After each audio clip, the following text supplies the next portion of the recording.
Hello, नमस्कार। लक्ष्मण धारा education platform में आप सभी का स्वागत है। प्यारे साथियों, आज की इस वीडियो के अंदर अपन NCERT MCQ class 12th history के चौथे अध्याय की बातचीत करेंगे। इससे पहले अपन ने आपके जो हिस्ट्री के अंदर जो नोट्स और एमसीक्यू की बातचीत की है, उसमें तीसरे अध्याय तक सारे नोट्स और एमसीक्यू, साथ ही चौथे अध्याय के नोट्स की बातचीत कर ली थी। लेकिन आपके इसमें चौथे अध्याय से संबंधित एमसीक्यू पेंडिंग थे, तो उसकी बातचीत आज अपन कर रहे हैं। अब आपके दिमाग में पीडीएफ को लेकर के काफ़ी सवाल है, तो पीडीएफ के लिंक जो है आपको सभी वीडियो के कमेंट सेक्शन तथा अबाउट सेक्शन के अंदर मिल जाएगा। तो वहाँ आप क्लिक करके जहाँ लिखा होगा पीडीएफ यहाँ से डाउनलोड करें, वहाँ आप जाओगे तो आपको ऑटोमेटिकली वेबसाइट लिंक मिल जाएगा और वहाँ पे आपको पीडीएफ मिल जाएगी। तो वहाँ से आप इन सभी पीडीएफ्स को डाउनलोड कर सकते हैं। अगर आपको कोई समस्या आती है पीडीएफ के लिए, तो मैंने कांटेक्ट में सारी चीज़ें दे रखी है, तो आप मुझसे डिफरेंट जगह कांटेक्ट करके पूछ सकते हैं। चलिए आज की वीडियो की शुरुआत करते हैं। आवाज़ वगैरह बिल्कुल सही होगी। चलिए, ओके। आपका चैप्टर संख्या 4, जिसके अंदर जो महत्वपूर्ण एमसीक्यू है उनकी बातचीत कर रहे हैं, और चैप्टर का नाम है विचारक, विश्वास और इमारतें। अब इनके नोट्स की बातचीत तो अपन पहले ही कर चुके। अगर आपने अभी तक नोट्स की क्लास नहीं देखी है तो अभी लक्ष्मण धारा यूट्यूब चैनल को सब्सक्राइब करके प्लेलिस्ट में जाओगे तो वहाँ पे आपको NCERT class 12th history part 1 करके आपको प्लेलिस्ट दिखेगी। वहाँ पे आपको क्लिक करना है और वहाँ जैसे ही आप क्लिक करोगे तो इस बुक के अंदर जितने भी आपकी वीडियो है वो सारे ओपन हो जाएंगे और आप उन चीज़ों को पढ़ सकते हैं। तो चलो एक एक करके देखते हैं। सबसे पहला प्रश्न है, स्तूप का संबंध किस धर्म से है। देखो, स्तूप जो है वो किस धर्म से संबंधित है, तो स्तूप का संबंध जो है वो आपके बौद्ध धर्म से संबंध है। अब स्तूप की आकृति कैसी होती है, तो आपको पिक्चर के अंदर दिख रहा होगा, ये जो है ये आपका स्तूप है, ठीक है। ये जो है ये आपके स्तूप की आकृति है। अब स्तूप जो है वो क्या है, तो अगर बात करें संस्कृत और पाली भाषा, मैं यहां लिख लेता हूं साइड में, संस्कृत प्लस पाली भाषा, संस्कृत प्लस पाली भाषा के अंदर ये जो स्तूप है इसका अर्थ होता है ढेर। इसका अर्थ होता है ढेर, जैसे अपने कहे ना कचरे का ढेर, तो इस तरीके से ढेर। लेकिन मैं इसको स्तूप को कचरे से रिलेटेड नहीं कर रहा हूँ। स्तूप का मतलब होता है पवित्र, स्तूप का मतलब होता है पवित्र। लेकिन अगर बात करें स्तूप की पर्टिकुलर संस्कृत और पाली भाषा में अगर बात करें तो इस शब्द का जो अर्थ होता है वो होता है ढेर, ठीक है। उसके बाद में अगर आगे देखें तो स्तूप एक गोल टीलेकार आकृति होती है, ठीक है। मैं यहाँ पे लिख रहा हूं, स्तूप गोल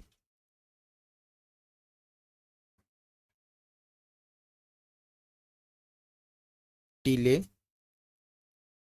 आकार की संरचना है, ठीक है। अब ये गोल टीले आकार की संरचना है और इस टीले आकार की संरचना के अंदर सबसे इंपॉर्टेंट जो चीज याद रखनी है, जिसके अंदर होते हैं बुद्ध के अवशेष, बुद्ध के अवशेष, ठीक है।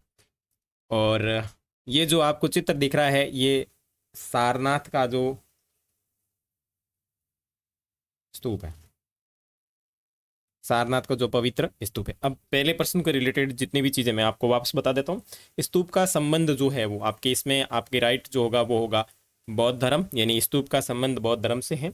और स्तूप शब्द का अर्थ संस्कृत तथा पाली भाषा के अंदर ढेर होता है। लेकिन स्तूप जो है वो एक गोलाकार टीले टीलेनुमा संरचना है जिसके अंदर बुद्ध के अवशेष रखे गए हैं, जिसमें बुद्ध से संबंधित या चाहे बुद्ध ने जहाँ ज्ञान प्राप्त किया जाए, चाहे जहाँ उन्होंने पहली बार उपदेश दिया, चाहे जहाँ उनकी मृत्यु हुई, तो इस तरीके से उनकी जगहों के ऊपर एक टीलेनुमा आकृति बनाई गई, उसे कहा गया स्तूप, ठीक है। जो पिक्चर के अंदर दिख रहा है वो सारनाथ का स्तूप है जो काफ़ी फेमस है, जिसके बारे में अपन ने नोट्स के अंदर काफ़ी बहुत अच्छी तरीके से चर्चा की है। अगर आपने अभी तक नोट्स की वीडियोस नहीं देखी हैं तो अभी प्लेलिस्ट में जाकर के देख सकते हैं, जिसका लिंक आपको नीचे कमेंट सेक्शन तथा अबाउट सेक्शन के अंदर दिया हुआ है। चलिए आगे। त्रिपिटक साहित्य, देखो त्रिपिटक साहित्य जो है वो किस धर्म से संबंधित है, तो त्रिपिटक साहित्य जो है वो आपके बौद्ध धर्म से संबंधित है। अब इसमें क्या क्या चीजें हैं, ये जो त्रिपिटक है, इस त्रिपिटक शब्द का अर्थ क्या है, इस त्रिपिटक शब्द का अर्थ है तीन टोकरी। ठीक है, अब ये तीन टोकरी कौन कौन सी है, तो इस तीन त्रिपिटक की तीन श्रेणियां हैं। ठीक है ना, इन तीन टोकरियों की बात करूं तो तीन टोकरियां कौन कौन सी है, यानी तीन श्रेणियां कौन सी है, तो सबसे पहली है वो है आपकी सुक्त पिटक। उसके बाद में दूसरी की बात करूं तो वो है विनय पिटक। ठीक है, और उसके बाद में मैं बात करूं तीसरे की तो वो है आपके अभिधम पिटक। अभिधम, अभिधम पिटक। ठीक है, तो ये जो है आपके दूसरे प्रश्न से संबंधित पूरी जानकारी कंप्लीट हो गई। आगे प्रश्न संख्या 3, महात्मा बुद्ध को ज्ञान की प्राप्ति कहाँ हुई। देखो, महात्मा बुद्ध को जो ज्ञान की प्राप्ति हुई थी वो हुई थी बोध गया, बिहार। बोध गया ये जो स्थान है वो आपके बिहार में है। यहाँ पे पीपल के वृक्ष के नीचे इनको बौद्ध के ज्ञान की प्राप्ति हुई थी। पीपल के वृक्ष के नीचे, ठीक है, पीपल के वृक्ष के नीचे इनको ज्ञान की प्राप्ति हुई थी। और आगे मैं बात करूं ऑप्शन में, तो ये जो लुम्बिनी है, लुम्बिनी का बौद्ध से जो संबंध होगा वो होगा जन्म स्थान। ये इनका जन्म स्थान है, जन्म स्थान। ठीक है, और जन्म स्थान की मैं बात करूं तो 563 ईसा पूर्व में इनका जन्म हुआ था लुम्बिनी में। ठीक है, और आगे मैं बात करूं सारनाथ का, तो सारनाथ में इन्होंने पहली बार प्रथम उपदेश दिए थे। ये बुद्ध के प्रथम उपदेश से संबंधित स्थान है।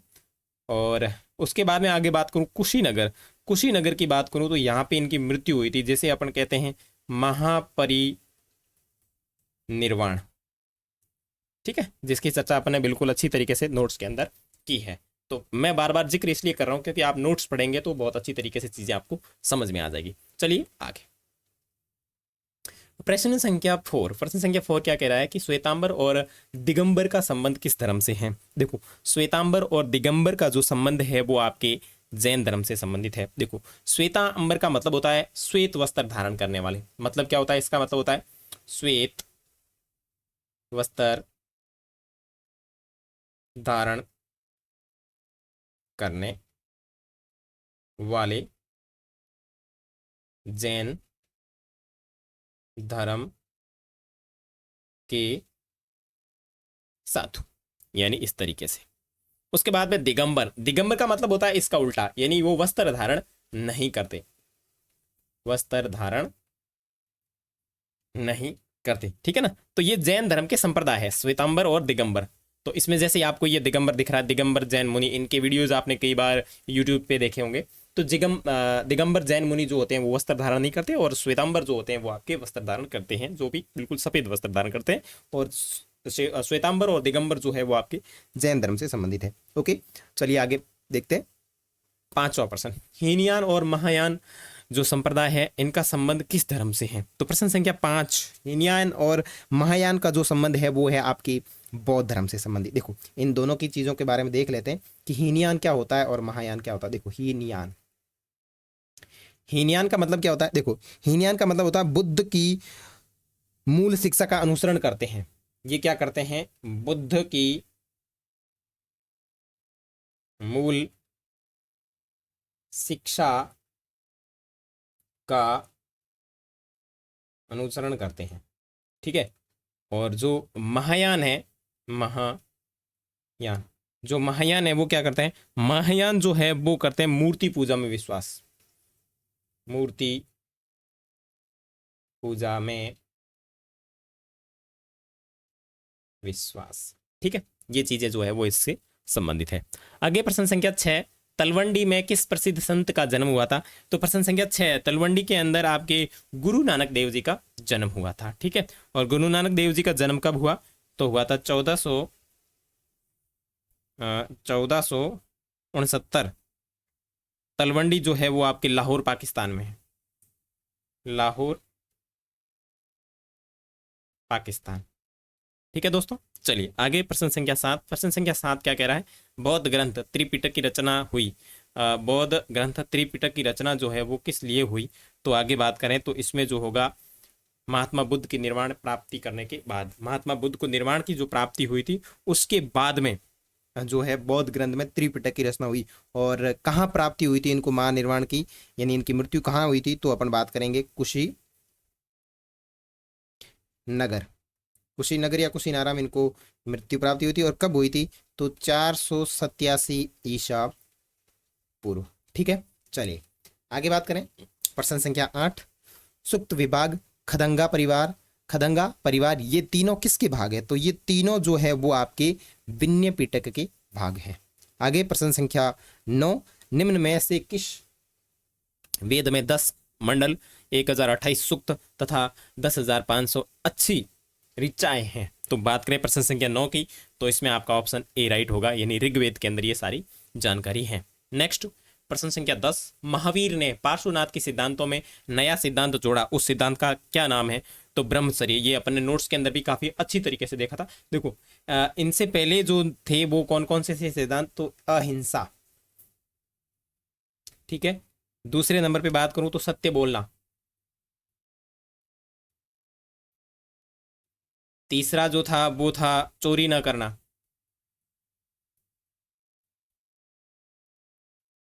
उसके बाद में अपरिग्रह यानी धन इकट्ठा नहीं करना, और जो पांचवा जो था वो ब्रह्मचर्य था, जो आपके महावीर जी ने जोड़ा था। ठीक है ना, तो ये 5 सिद्धांत हैं। आगे प्रश्न संख्या 11, कौन सा उपनिषद अर्थवेद से संबंधित नहीं है। प्रश्न संख्या 11 के अंदर अगर बात करें तो आपके ये है श्वेताश्वर उपनिषद जो है वो आपके अर्थवेद से संबंधित नहीं है। आत्मा का पुनर्जन्म मुख्य विषय किसका है, आत्मा का पुनर्जन्म ये कौन सा किसका मुख्य विषय है, तो अपन बात करेंगे कोशित की उपनिषद का मुख्य विषय है। नेक्स्ट, भगवान बुद्ध के अष्टांगिक मार्ग में कौन सा सिद्धांत नहीं था, तो भगवान बुद्ध के जो अष्टांगिक मार्ग हैं इसके अंदर जो है सम्यक चरित्र जो है वो नहीं है। और इसके अष्टांगिक मार्ग की बात करें तो देखो, सबसे पहले सम्यक वाक, दूसरा सम्यक विश्वास, तीसरा सम्यक विचार, चौथा सम्यक जीविका, फिर सम्यक समाधि, फिर सम्यक स्मृति, फिर सम्यक प्रयास, फिर सम्यक कर्म। तो ये इस तरीके से उनके अष्टांगिक मार्ग के सिद्धांत है। लेकिन प्रश्न के अंदर पूछा गया है कि कौन सा सिद्धांत नहीं है, तो सम्यक चरित्र का जिक्र नहीं किया गया। आगे प्रश्न संख्या 14 की बात करें, प्रारंभिक बौद्ध धार्मिक ग्रंथ किस भाषा में लिखे गए, तो प्रारंभिक बौद्ध जो धार्मिक ग्रंथ थे वो आपके पाली भाषा में लिखे गए थे। ठीक है, नेक्स्ट प्रश्न संख्या 15, बुद्ध के उपदेशों का संकलन, जो बुद्ध है महात्मा बुद्ध है, इनके उपदेशों का संकलन कहाँ किया गया, तो इनके उपदेशों का संकलन किया गया आपके विनय पिटक में। ठीक है, विनय पिटक के अंदर बुद्ध के जो बुद्ध के जो उपदेश है उनका संकलन किया गया। और बुद्ध चरित्र की बात करें तो बुद्ध चरित्र के जो लेखक है वो आपके हैं अश्वघोष। ठीक है, लेखक की बात करूं तो लेखक है अश्वघोष। ठीक है, और इसके अंदर बात करें तो बुद्ध के जन्म से लेकर के बुद्ध की मृत्यु तक की जो जीवनी है उस सब का वर्णन जो है वो इसके अंदर मिलता है। ठीक है, तो जब आप पीडीएफ निकालें तो इन चीजों को आराम से लिख लेना। ठीक है, चलिए, निम्नलिखित विद्वानों में से कौन सा सर्वप्रथम भारत आया था, तो कौन सा जो है वो सर्वप्रथम भारत आया था, तो 16 के अंदर आपका हो जाएगा डी, ये आया था चंद्रगुप्त द्वितीय के शासनकाल में। चंद्रगुप्त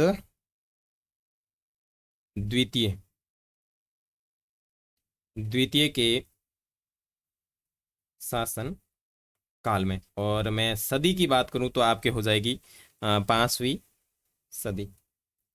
ठीक है, चलिए ओके, आगे बात करें।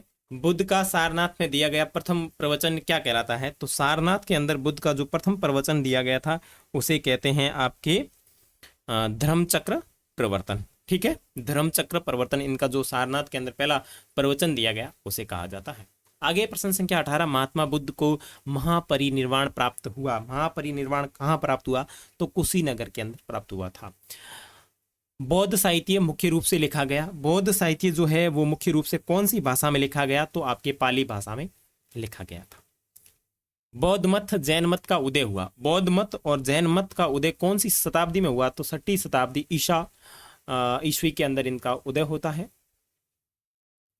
निम्नलिखित में से कौन सा ग्रंथ अलौकिक जनपदों के मौजूद होने का उल्लेख करता है, तो इसमें जो है उल्लेख करने वाला ग्रंथ जो है वो आपका अभिधम पिटक है।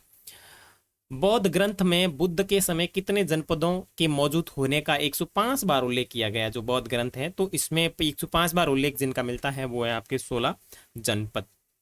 बौद्ध साहित्य में 6 महानगरों का संदर्भ आता है, निम्न में से कौन उसमें शामिल नहीं था। तो कौन सा है जो इसमें शामिल नहीं था, तो काशी और श्रावस्ती जो है वो उसमें शामिल नहीं थे। ठीक है, आगे प्रश्न संख्या 24, ऋग्वेद कालीन लोग किसकी पूजा करते थे।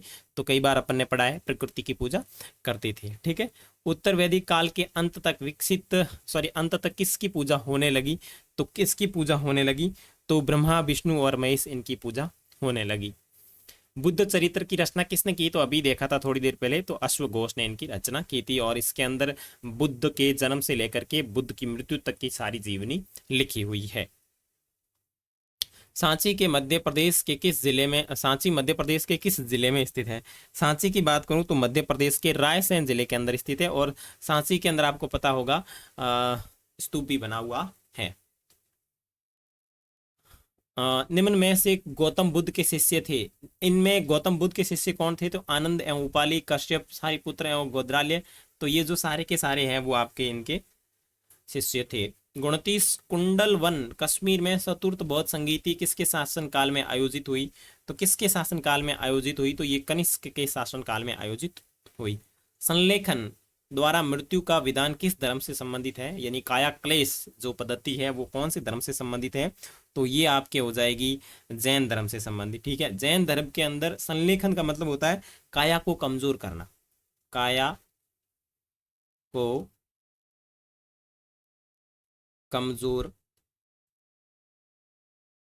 करना, यानी काया को कमजोर करके मृत्यु को प्राप्त करना, संलेखन पद्धति जैन धर्म में प्रचलित है।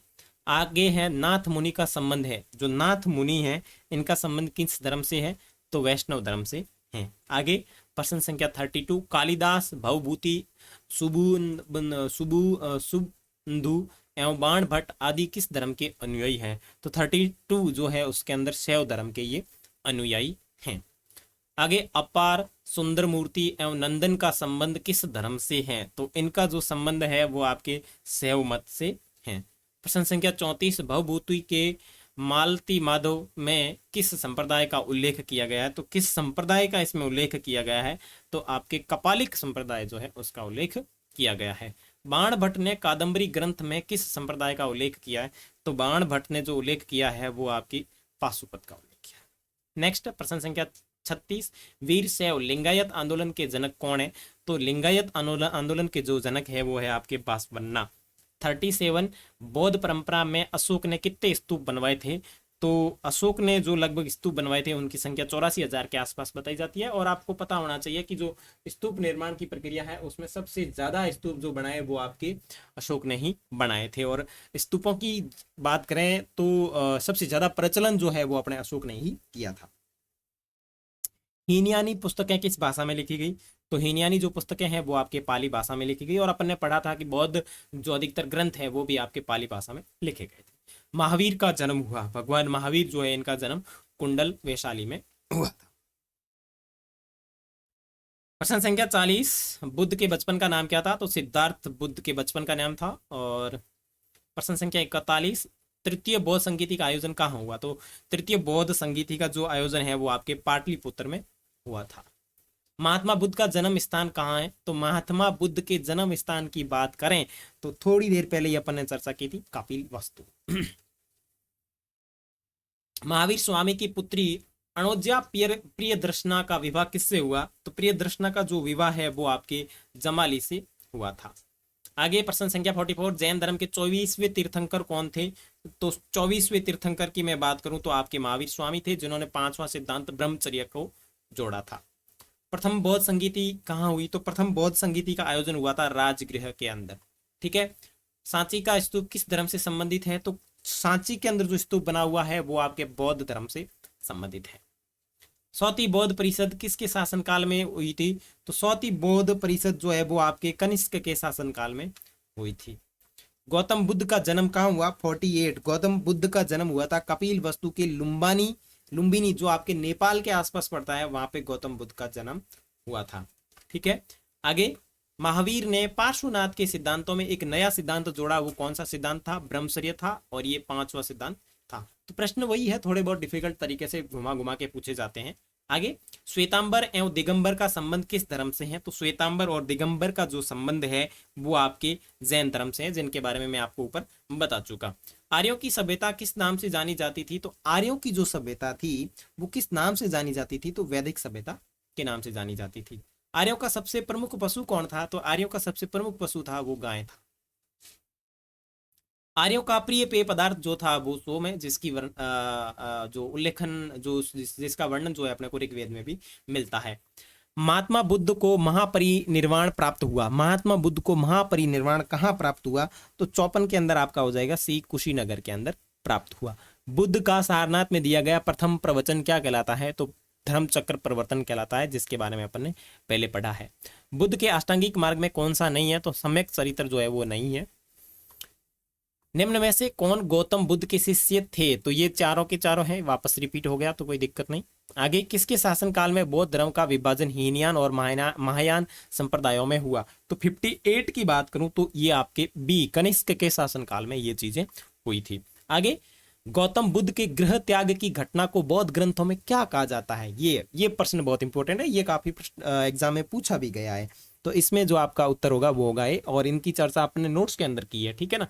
महाभिनिष्क्रमण, ये जो इनके घर त्याग की जो प्रक्रिया थी बौद्ध ग्रंथों में, बुद्ध के बौद्ध ग्रंथों में इसे इस तरीके से कहा गया है। प्रश्न संख्या 60, गौतम बुद्ध ने बौद्ध संघ की स्थापना कहाँ की? तो बौद्ध संघ की स्थापना इन्होंने कहाँ की? तो सारनाथ के अंदर की थी, ठीक है। नेक्स्ट, बौद्ध धर्म के भारत में पतन का प्रमुख कारण क्या कारण? बौद्ध धर्म के भारत में पतन का कारण क्या नहीं है? ये राजसी संरक्षण की कमी। देखो, ब्राह्मणवाद में सुधार ये था, ब्राह्मणों में विवाह की संपत्ति, बुद्धिजीवों के भाषण संस्कृत का प्रयोग, राजसी संरक्षण ये कमी, ठीक है। आगे बौद्ध गौतम बुद्ध की किस कुल से संबंधित थे? तो शाक्य कुल से संबंधित थे, ठीक है। निम्न में से प्राचीनतम वेद कौन सा है? तो निम्न में से अगर प्राचीनतम वेद की बात करें तो प्राचीनतम जो वेद है वो आपका ऋग्वेद है, ठीक है। वैदिक कालीन लोग किसकी पूजा करते थे? वैदिक कालीन लोग जो है वो आपके प्रकृति की पूजा करते थे। ऋग्वैदिक समाज था, ऋग्वैदिक जो समाज है वो आपका पितृसत्तात्मक समाज था। वेद का अर्थ क्या होता है? वेद का अर्थ होता है ज्ञान। ऋग्वेद के पुरुष सूक्त में सर्वप्रथम किस वर्ण का उल्लेख मिलता है? तो ये शायद दूसरे और पहले पार्ट के अंदर भी अपन इस एमसीक्यू की बात की थी, तो इसमें आपका हो जाएगा शूद्र, ठीक है। ऋग्वेद में मंडलों की संख्या कितनी थी? तो ऋग्वेद के अंदर मंडलों की जो संख्या थी वो थी 10।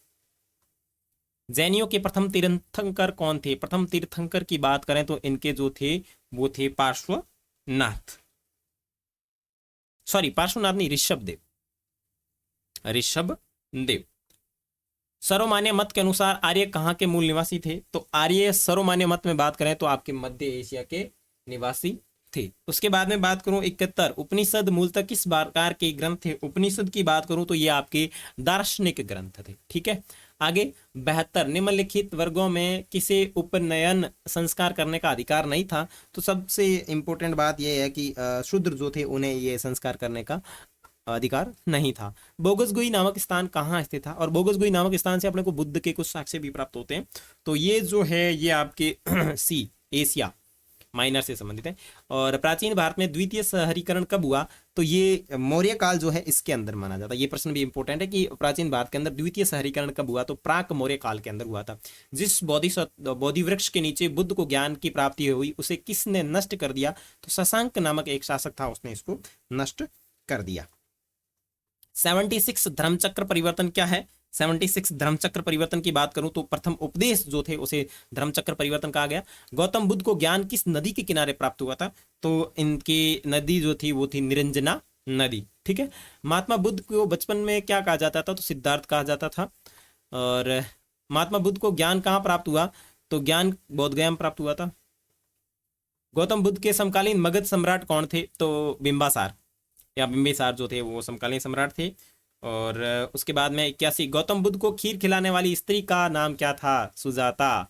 ये एक किसान की पत्नी थी। किसान की पत्नी थी, किसी किसान की पत्नी थी और इन्होंने इनकी कोई मनोकामना पूर्ण हुई थी, इसलिए इन्होंने खीर वगैरह खिलाई थी। तो आप थोड़ा और गूगल कर लेना इस चीज़ को। सौती बौद्ध परिषद किस शासक के काल में आयोजित हुई? तो सौती बौद्ध परिषद जो है वो आपके कनिष्क के शासनकाल में हुई। ये देखो, ये बौद्ध संगीति वाले कब परिषद हुई, तो 1 2 3 4 ये प्रश्न जो है थोड़े इंपॉर्टेंट रहते हैं कि किसके काल में आयोजित हुई, कब हुई, तो ये थोड़े आप इनको मद्देनजर रखना। प्रथम बौद्ध संगीति का आयोजन कहाँ हुआ? प्रथम बौद्ध संगीति का जो आयोजन है वो आपके राजगिरी के अंदर हुआ। द्वितीय बौद्ध संगीति का आयोजन कहाँ हुआ? तो द्वितीय बौद्ध संगीति का आयोजन हुआ था आपके वैशाली में, ठीक है। प्रथम राजगिरी के अंदर, द्वितीय जो वैशाली है। चतुर्थ की बात करूं तो चतुर्थ जो है वो आपके हुई थी श्रीनगर के अंदर, और तृतीय की बात करूं तो तृतीय आपकी हुई थी पाटलिपुत्र में, ठीक है। तो तीनों की तीनों आपको याद रखनी है। आगे, ऋग्वेद में वर्णित 10 राज युद्ध किस नदी के किनारे लड़ा गया? तो 10 राज जो युद्ध है वो आपके लड़ा गया था पुरुषणी नदी, और पुरुषणी नदी को वर्तमान में रावी नदी भी कहा जाता है। ये थोड़ी चीज आपको ध्यान रखना, रावी नदी कहा जाता है। और इसकी और जानकारी के लिए आप गूगल करना चीजें, लेकिन इसमें एक राजा था, उसका नाम था सुदास, ठीक है। इस सुदास ने 10 राजाओं के समूह को हराया था। सुदास ने 10 राजाओं के समूह को हराया था। कौन सी नदी के किनारे? पुरुषणी नदी के किनारे। तो ये चीज आप देख लेना। और 10 राज्य युद्ध क्यों हुआ था और इसमें कौन कौन शामिल थे, तो वो चीजें आप थोड़ी सी गूगल कर लेना, ठीक है। चलिए आगे देखते हैं, महावीर जैन को किस नदी के किनारे ज्ञान की प्राप्ति हुई थी? तो महावीर जैन को जिस नदी के किनारे ज्ञान की प्राप्ति हुई थी उस नदी का नाम था रिज्जुपालेका, ठीक है। किस वंश ने बौद्ध धर्म को संरक्षण प्रदान किया? तो इंडो ग्रीक जो है उसने किया था। सांची का स्तूप मूलतः किस मौर्य शासक ने बनवाया था? तो अशोक ने बनवाया था, और ये कहा जाता है अशोक ने लगभग 80,000 से अधिक भी स्तूप बनवाए थे। वैदिक सभ्यता थी। अब देखो, वैदिक सभ्यता जो थी वो कैसी सभ्यता थी? वो एक प्रकार की ग्रामीण सभ्यता थी। तो प्यारे दोस्तों, ये जो थे आपके चौथे पार्ट से संबंधित महत्वपूर्ण एमसीक्यू प्रश्न थे। तो यहाँ तक वीडियो देखने के लिए आप सभी का स्वागत और बहुत बहुत धन्यवाद। और जिन लोगों ने अभी तक चैनल को सब्सक्राइब नहीं किया तो वो सब्सक्राइब कर लें, ताकि इसी प्रकार के नोट्स और पीडीएफ जो है आपको अवेलेबल हो जाएंगे। मिलेंगे अगले वीडियो में, तब तक के लिए बाय बाय।